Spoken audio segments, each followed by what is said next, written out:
How hot is Brian Callahan's seat? Are we all overreacting to one bad game? We're going to dive into that topic with a special guest today. Lucas Panzica from 104.5 The Zone is our guest. We're going to get into all of that. This is the Music City Audible. Let's get to it. Welcome everyone to another episode of the Music City Audible podcast presented by Broadway Sports Media in partnership with 440 Sports. I'm Justin Graver. With me, as always, Justin Melo. And Justin, how is it going today? I'm excited for this conversation because I feel like we do this every week. On Sundays, we come on here, we're very reactionary. The thing has just happened. We haven't had time to process it and really evaluate it from a 30,000 foot view. Then by the time Wednesday rolls around, we've sort of digested everything that we saw on Sunday. We have a chance to be a little more level-headed with it. I thought we had a great conversation with Lucas about Brian Callahan's seat here coming up. You'll hear shortly. Yeah, I'm excited to have Lucas on. Lucas Panzica, 104.5 The Zone, Titans Radio, produces the Buck Rising Show, as you said. First-time guest on this pod. When people have been loving in our comments here, people have been loving the Wednesday show with bringing on different guests. We had Zach, we had Easton. Those episodes did so well. James Foster. Yeah, I figured we'd keep it going and bring on someone unique we've never had on before. I love what Lucas does. He's outstanding at what he does. So excited to have him on. And I do have to try to be more level-headed because it's the worst thing you could say to me. The worst thing you can make fun of my big forehead. You could call me ugly. You could say whatever you want. But back-to-back shows, I think it was the same guy, compared me to Sal from Jersey in the comments. And I'm like, I don't know that I deserve that. Like, I'm not getting on here making, this podcast is 20 minutes. I'm not recording 20-minute reaction videos in my car after the game crying about Brian Callahan. And well, people compared me to Sal from Jersey in the last episodes. I was like, I sought out a therapist. I'm trying to change my reactionary ways. That was the final straw for me. You're not going to hear me say anything reactionary ever again. That seems fair. I mean, that is a comparison that nothing against Sal, but I don't think any of us want that comparison thrown our way. Like, I feel like we are ball knowers. At least I'd like to think so. I thought so. But I don't know anymore. Let's hit a couple quick news things here before we bring Lucas on. Titans have cut Leroy Watson, so that experiment did not last very long. Obviously, he had a few starts at right tackle, was plagued by false starts and just being bad. But, is he worse than Nicholas Petit-Frere? No, maybe. The right tackle situation is so good, isn't it? They've cut 3 of the guys that they've started this year. They started 5 guys. I think 3 of them have been cut. Yeah, on and off. So that's how that's going. So yeah, I don't think there's any solution in sight for the last 4 games here for the Titans, but it is what it is sort of at this point. That position will be addressed on, top of the priority list come off-season time. And then the other bit of news here, apparently Nick Folk, who has been super reliable for the last 2 years, this season and last, is dealing with some sort of injury undisclosed, and Braden Narveson, the Narv dog, has been brought back after kicking for Green Bay for a little bit, brought back to Tennessee, and he'll likely be kicking for the Titans on Sunday against Cincinnati. Yeah, preseason hero Braden Narveson. We don't know when Folk got hurt. Maybe a practice thing. He kicked all the way through in that Jacksonville game, made 2 field goals. He's got the highest make percentage in the league among all kickers. Minimum qualifiers included there, not counting guys that have gone 1 for 1 this year, but highest make percentage in the league. I think he's 21 of 22 altogether. He's been lights out. They'll potentially miss him on Sunday. Happy for Braden Narveson, a guy I got to know really well throughout the pre-draft process, got pretty tight with. Stoked for him to have this opportunity. Really excited for him to be back in Nashville. And there was a lot of talk in the preseason about should the Titans just stick with Narveson and get rid of Folk because of his age factor and see if they have their kicker of the future. And Narveson hit a 58-yarder or something like that that didn't count, and then re-kicked it and came up short when it did count because there was a timeout called in between. And we made a big deal about this guy's got a big leg. You got to get him. And then I feel like the Titans front office actually was proven right on that decision, at least for this season. We'll see about the long-term impacts. But hey, like you said, Narveson gets another chance to impress, and maybe he will stick around beyond this year when Nick Folk is in his 40s.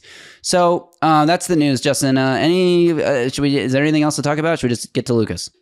No, let's bring in Lucas. We had such a good conversation with him. I think the people are going to love this one. All right, then. Without further ado, let's welcome in our guest now. Lucas Panzica, broadcaster for 104.5 The Zone, Titans Radio, the Buck Rising Show. Lucas, thanks for joining us today. How's it going? Good, guys. Good to be with y'all.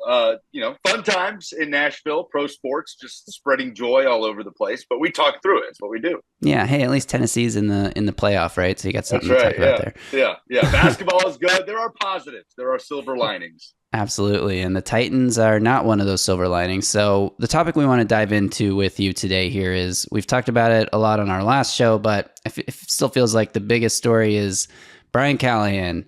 How hot is his seat? Is it at, let's say, 1 to 10, Lucas? Based on stuff you're hearing, based on the vibes you're getting, talking to Buck and everyone else around there, what do you think the status for Brian Callahan is? 1, his seat is an icebox. He's not going anywhere. 10, it's literally on fire. Where do you fall? I can't say with the recent history of this franchise in terms of letting coaches and GMs go that it's a 1, right? You just can't say it's an icebox. 3 and 10, regardless of how you feel about a coach, everything is on the table with the recent history. I think that just is what it is. And it's certainly not a 10 for me. I'd probably go with a 6 in terms of what I feel like it is. And that's just because of the way, people are talking about it. It's just been the heat feels like it's been cranking up from the fan base. Sunday's loss felt like a big step in the wrong direction, just with how much that game was there for the taking. Yeah. But that might just be recency bias. Probably the more accurate answer, like if you asked me a week ago, I'd say, I don't know, 4. Right. It was hard for me to envision Brian Callahan going one and done. There's so many factors as to why the Titans have struggled this year. And I get that everything falls on the responsibility of the head coach, but it's really hard, guys, for me to sit here and say Brian Callahan is ultimately the biggest reason why this team has struggled this year. And I feel like if the answer to that question is he the biggest reason that you're in the situation you're in, if the answer is yes, then that's when you see coaches get let go in those extreme situations. I'm not there personally with Brian Callahan this year.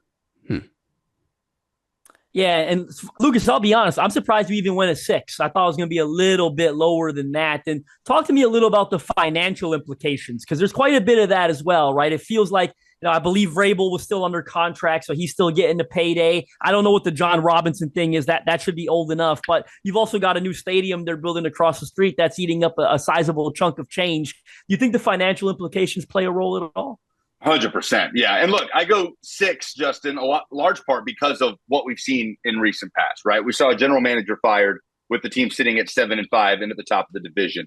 At the start of last season, anybody would be stunned if you said Mike Vrabel is going to be fired by the end of the year, even as bad as the 2022 season ended. So with everything that's on the table with this franchise, all bets are off. And so it kind of bumps up for me to that 6 range. But in reality, I am personally in that kind of 4 range more than anything. And yeah, that's a huge factor. They're still paying John Robinson and Mike Vrabel. If you fire Brian Callahan, you'd be paying Brian Callahan and his staff. And then you got to bring in a new coaching staff on top of all of that. So that is absolutely a huge factor. I don't think that should ever be a reason, the one solid reason to not let a head coach go. There are always a ton of factors. But yeah, no doubt that is a big thing that I don't think gets brought up enough in terms of all the turnover that this franchise has seen. I have one more follow-up on that, and I'm just wondering, maybe the answer to this is completely irrelevant, but do you think there is any relevance to the performance of other first-year head coaches around the league? When you see, like Dave Canales, the Panthers struggled mightily earlier this season, but they sort of look like they're making strides here over the last month or so. Gerard Mayo, different story, rookie quarterback, they're terrible. Mike McDonald has been making tremendous strides. I think they're on a 4-game win streak and they're leading their division. They have a chance to, really make some noise in the playoffs. Whereas Raheem Morris is on the opposite end of that spectrum on a 4-game losing streak now, and questions about if they should turn to their rookie quarterback. Of course, Jim Harbaugh is not a first-time head coach, but he's a first-year head coach in 2024. I don't know if he's a very good comparison. And Dan Quinn, sort of the same thing, but both of those coaches have their teams sort of in playoff position right now. Is there any looking around the league, maybe regretting the decision to go with Callahan versus one of these other guys that could have been an option? Do you think that plays any part in Callahan's safety? Well, I think you're in a situation where if you were to let Brian Callahan go after year 1, it would be this admission of, okay, we were wrong in everything that we believed about Brian Callahan when we brought him in, right? So does Amy Adams Strunk, how close is she to that point of saying, okay, I've seen enough this year to take away all the equity that he built up with me during the interview process and watching that chemistry with Rand Carthon? Has this season erased all of that? I'd be pretty surprised if it has. And you bring up those first-year coaches. Who are the ones in a similar boat? Gerard Mayo and Dave Canales, right? Gerard Mayo came in a situation where obviously he was an in-house promotion. The cupboard was pretty bare talent-wise, and you're breaking in a rookie quarterback. And still it feels like the heat has kind of turned up on him up there. It's Boston. We understand that market's very different. And then Dave Canales, where the Panthers have suddenly become feisty. And Bryce Young is getting better, and they're in games. And, they're a couple plays away from back-to-back wins against the Chiefs and the Eagles, which is crazy to think about. Bryce Young's playing his best ball.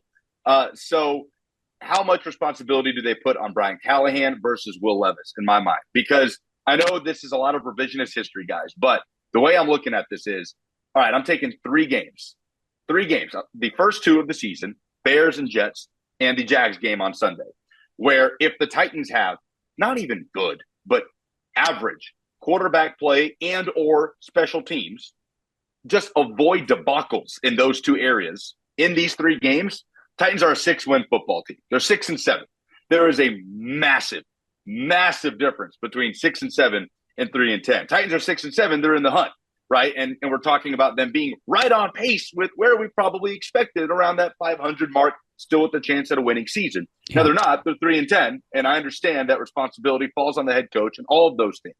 But how much do they look at that and those factors and say, okay, there are things that we can fix here, that if they were fixed in this first year, we would be right on track? How much of that is on Brian Callahan? And that's the question they're going to have to ask this offseason. My answer is not enough to get him fired after year one. Yeah, Lucas, I want to hear more of your personal opinion on this whole topic. You kind of got into it at the end there, but who do you think is most culpable for this situation? Because I do think, like you said, this fan base, I think they did expect like a 500 type of year. They were really aggressive in the offseason. They went out and got a bunch of talent. Who do you think is most culpable for this mess right now? Well, it's such a hard question, Justin, because it feels like, anytime, a leak has sprung and they've stopped that, then two more have popped up, right? One game, it's multiple games. It's special teams. Another, it's quarterback play. Another, the defense just doesn't show up, can't stop the run in Washington. So it's hard to do that. But I think it does boil down to, like I was saying, special teams and quarterback play, where if those things were even just a couple of notches better, the outlook on the season is completely different. And those are tough questions that we don't know how Brian Callahan's going to answer them in the offseason. Is he willing to make a change as special teams coordinator with how bad things have been? Has he seen enough to move away from Will Levis? And I know we saw progress over the last month, and we gave Levis credit for that. Without question, he played his best football in that 4-game stretch where they beat the Texans, and he was playing better against the Chargers and in some games that they lost. But obviously you saw the proof of concept more than ever with the Texans game. But to me, guys, that Jags performance from Levis was as damning as almost anything he's done this season, barring a throwaway pick six or a ball flip to Tyjae Spears, the crazy stuff. Because I understand that they got down there and that there were some good things that happened between the 20s. But if you're trying to get your answer on Will Levis, if he can be a winning quarterback for you, then the evaluation comes down to, can he make winning plays when they're set up on a tee? And that was the case in the Jacksonville game. And on 2 occasions in the red zone on 4th downs, they weren't able to do it. So to me, that was as good an evaluation that you can get on a quarterback in the Jacksonville game as you've had all season, in terms of, can a guy make the winning plays for you, not play well enough to get you down there? Because no quarterback is judged on that. See, this is an interesting topic, Lucas, because I'd love to go a little bit deeper on Levis here, because I actually thought he played an okay game on Sunday. I thought it was more a continuation of the 4-game stretch than a deviation from it. And I understand you're talking about the 2 4th down conversions that were failed down in the red zone. The one was the pass he threw to Nick Van Nett in the back of the end zone where he had Chigakonkwo wide open there. And the other one was the one to Nick Westbrook-Akina that bounced off of his hands and should have, in my opinion, should have been a touchdown. Could he have thrown that ball to Westbrook-Akina a little better? Yeah, we admitted that on our Sunday show. But I also think That's a ball your receiver's got to make a play for your quarterback on. Calvin Ridley's got to pick up the first down the play before that and not put you in a position where it's fourth down. Yeah. The other play that has gotten a ton of attention on social media is an obvious miss by Will Levis. I don't think there's much defending it you can do. He should have seen Chig. Brian Callahan said Chig was the next read in the progression after Jeffrey Simmons, who was basically covered immediately, never should have been even looked at for more than half a second because the read wasn't there, so you pivot to Chig. And Will said he didn't see Chig until the ball was coming out of his hand. So that's obviously a miss on his part. Like, he should know the progression of the play at that point. But are we really going to boil it down to that one play? Like, if the offense functioned better overall and just like if he had, I guess, I don't want to put it on the play calling as completely, but I did think that sequence that led to the Chig play, the play calling didn't really do him a lot of favors, especially because they were running passing plays, right? Yes, because they were running the ball so well that during that game. And then we talked about this on Sunday, but you bring in Jeffrey Simmons to try to sell run essentially, and then he's a little leak out. You sell run a lot better if you've run it 3 straight times leading up to that play versus throwing it 2 straight times leading up to that play. So I guess what I'm saying is, yeah, he missed him on that play, but are we really gonna take the whole entirety of that game and say because he missed one play that he should have made? We give this grace to quarterbacks all around the league where they miss one play and they come back later in the game and make a bunch of great plays. Obviously, I don't think Will Levis came back and made a bunch of great plays. He did make some nice throws. He had a really nice one to Calvin Ridley down the field. How much weight are you putting on that one play when you evaluate his performance on Sunday? Yeah, and I hear what you're saying, and I would agree with you on the Nick Westbrook-Akine play, where you could say, could he have thrown a better ball? Sure. Should NWI probably catch it? Sure. Kind of both things can be true scenario. Look, I struggle with where we put the bar with Levis, because so much of this, to a degree, feels unfair, right? Where we're talking about a guy needing to show us he's the future of this team in his second year in the NFL, when you see quarterbacks that have a different developmental path. And I think that's kind of this epidemic that we're doing now in the NFL. We saw the struggles with Anthony Richardson. Bryce Young is just now coming out of it, but how easy would it have been for the Panthers to say, all right, we missed on that, let's try again, when you don't get that lightning in a bottle. It took Andy Dalton to get into a car accident for Bryce Young to even get back in the lineup. People are already forgetting. For sure. That's a good point. If Dalton is healthy, and Dalton had started to drop off, so who knows if they would have trotted Bryce Young out there. But yeah, you get the point. So to a degree, a lot of this has felt somewhat unfair when it comes to Levis, but the situation is what it is. And that was the whole point of the season, 2024, being about Will Levis. And what has he done in the last few weeks? He's managed the game a lot better. He's cut out the horrible turnovers that lose you games. He did have one in Houston, but he overcame it. He overcame it with the downfield passing game. And those are all good things. He's managing the game better. But my problem is, he started finally around that midseason mark doing the things that you just wanted to see early in the season. So the Jacksonville game felt like a couple steps back for me because, okay, he was fine in Washington, right? Levis was far from the biggest reason why they lost the Commanders game. But I hated that game because it kind of took away an opportunity to evaluate Levis in terms of what he can do in those crucial game-deciding moments. Jacksonville was a fantastic opportunity for him to take advantage of those game-deciding moments. And you're right, quarterbacks make misses. Like if Joe Burrow misses that 4th down to Chig, it's like, well, obviously he should have hit it, but that it's going to happen every once in a while. With Levis, I think he's lost. He's not built up that equity that a quarterback like a Joe Burrow or anybody of that ilk has built up to say, okay, those are going to happen.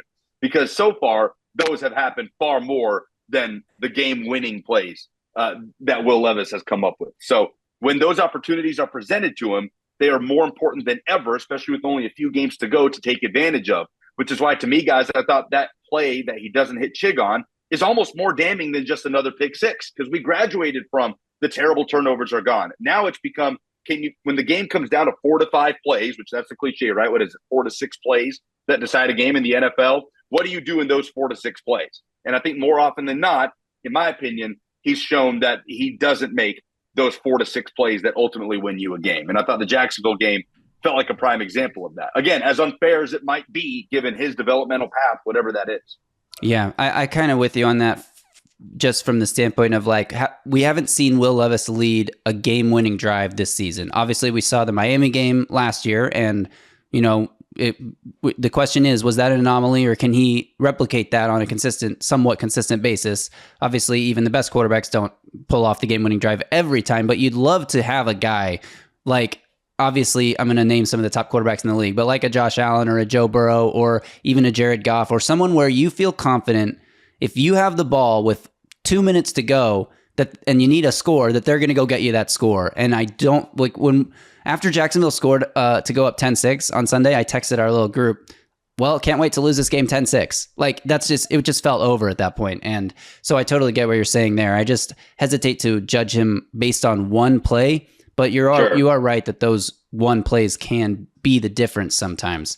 All right, that's enough talk about the Titans, Lucas. I want to talk to you about your job and something that happened on the radio this week. So on Sunday, Justin Melo tweeted out, Titans have to win out to match Mike Vrabel's worst record. Now, if we do a little bit of math here, we can say the Titans are 3-10. Okay, they got 4 games left. So if they win out, that would put them at 7-10. Mike Vrabel's worst record as a Titans head coach was 6-11. So actually, if they win out, they will surpass Mike Vrabel's worst record. Justin, we're not going to tease you too much about this.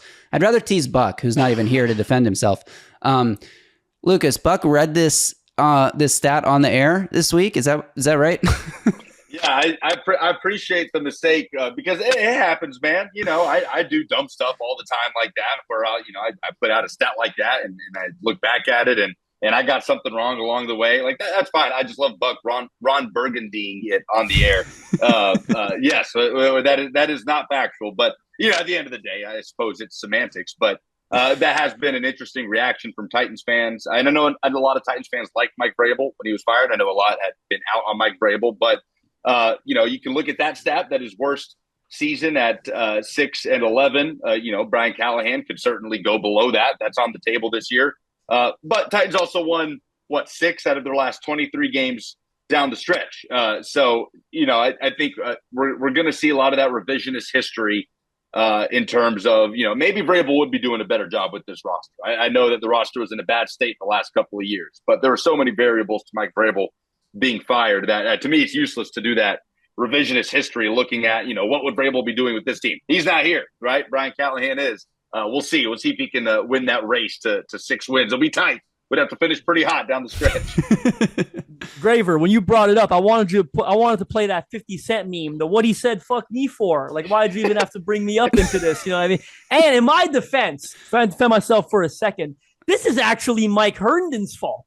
And nobody realizes this. Graver, you know that this is true. Mike said that in our group chat and then said he wasn't going to tweet out the stat because he was like, I'm taking a break from Twitter. Like, fuck this. I can't do this anymore. So I tagged Mike in the tweet and I said, pointed out by Mike Herndon.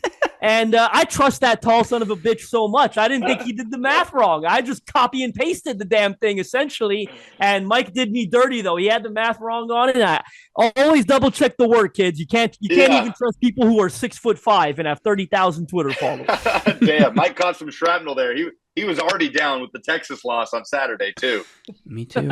Caught an extra blow. He's not in a good place right now. Yeah. That is funny. Mike pretty much set you up for failure. I don't know if it was targeted at you or if it was just like someone in the group chat's going to take this bait. I think it was a sneak attack on Mike's part. Yeah, that's what hey, smart guy for taking that break. It can be Titans Twitter can be an especially toxic place at the moment. Yeah, no kidding. Lucas, thank you so much for joining us today. We really appreciated your time, your insights here, stuff you're hearing, stuff you're seeing. So thanks for joining us, and hopefully we can get you on again soon. Yeah, appreciate it, guys. Anytime. Enjoyed it. All right. Thanks again to Lucas for his time there. It's time to hit I'll Drink to That, brought to you by Sinkers Beverages in East Nashville. And today, Justin, I'm drinking to something that's just kind of cool. It's tangentially football related to the Titans and the Bengals upcoming matchup here, but Titans-Bengals. Titans hosting the Bengals this weekend. I think it's a pretty cool opportunity for Brian Callahan to go against the team he spent 5 years with in his first season as a head coach, regardless of how the team's playing right now and how bad they've looked the last 2 games. The Bengals are struggling mightily this year, although they are coming off a win. Pretty lucky win, if you ask me. The fact that they had a punt blocked and then got to maintain possession of the ball without crossing the first down marker is one of the most bizarre rules in the NFL to me. That's my personal take on it. I've tweeted about it if you care to dive into that more. But the Bengals struggling this year, come to Nashville.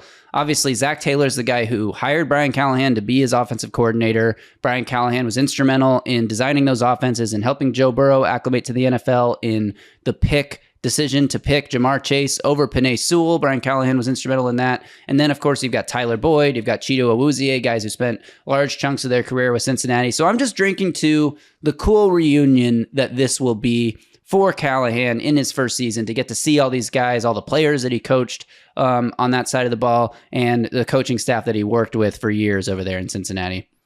Yeah, that's a great I'll drink to that. And don't forget, Colt Anderson as well will be returning in that game. And a couple Titans players, Chido Awuzie, Tyler Boyd. For Boyd, I imagine it especially, kind of weird given that he played there for so long. And good opportunity for Callahan. He strikes me as a bit of a sentimental guy, and there's nothing wrong with that. And I think he'll have a moment where he appreciates the growth as well. That was a big opportunity for me and what it did for my career. And now I'm here as a head coach in the National Football League because of that opportunity that Zach Taylor gave me in Cincinnati. So definitely a cool moment. And I expect all those guys, Cheeto, who's coming off a first game back interception, Tyler Boyd, who's third in receptions on the team, all of them certainly looking forward to it. Will be motivated to get a win. Yeah, no doubt about it. And you wonder, does Zach Taylor have a spot on his staff still for Brian Callahan if he does get fired at the end of this season? How about Colt Anderson? I'll drink to that. Brought to you by Sinkers Beverages, the premier wine, spirits, and beer store in East Nashville. Serving the community since 1985.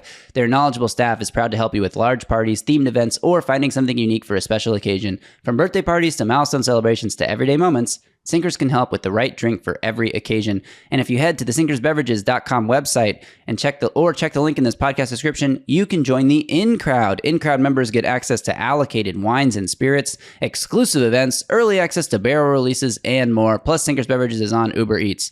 All right, Justin, we're going to close this thing out like we always do with our predictions here. We'll start by reviewing last week. I had Titans 31, Jags 17. You had Titans 30, Jags 17. Again, we said this going into the game that the Titans had no excuse not to go win it. Well, I think we could probably come up with some excuses, starting with they're a bad football team. That's an excuse. If you listen to Heed the Call podcast, I did the same bit already on our Sunday flagship show. I came up with 8 excuses for why the Titans could actually lose that game to the Jags. So go check it out if you missed it. Zach Lyons, our guest last week, had Titans 28, Jags 7. He had a massive blowout that obviously did not come to fruition. Justin, you're taking the win this week because while we both predicted a Titans win, you had a 13-point Titans win. I had a 14-point Titans win. So technically, I guess you were closer. You're now 3 games up on me after I had come all the way back. You're winning 8-5, and there's only 4 games left. So it's time for me to start making moves if it's going to happen. Here's something crazy. I predict the Titans play well this weekend.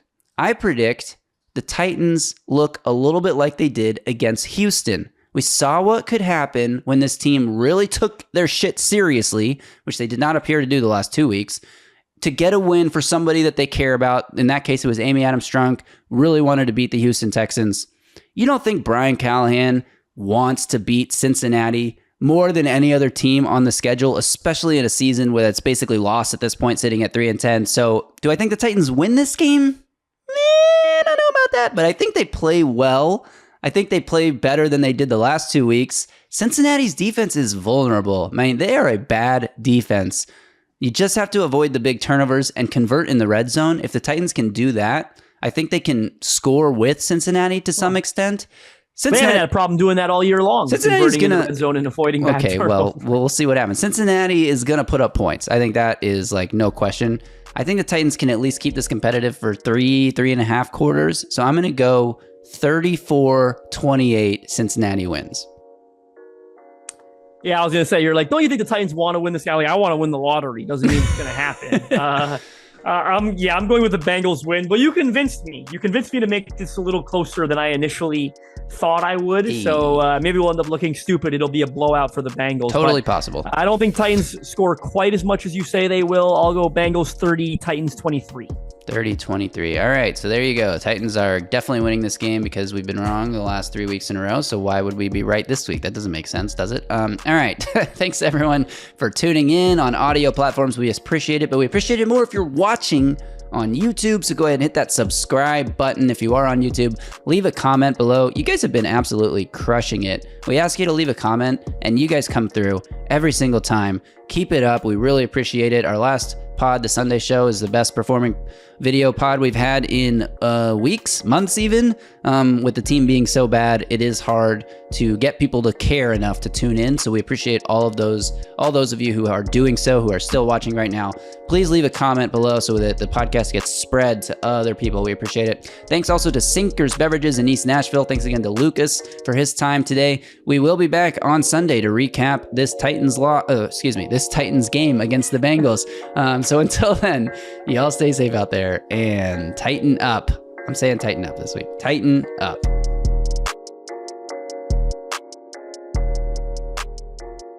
A Broadway sports media production.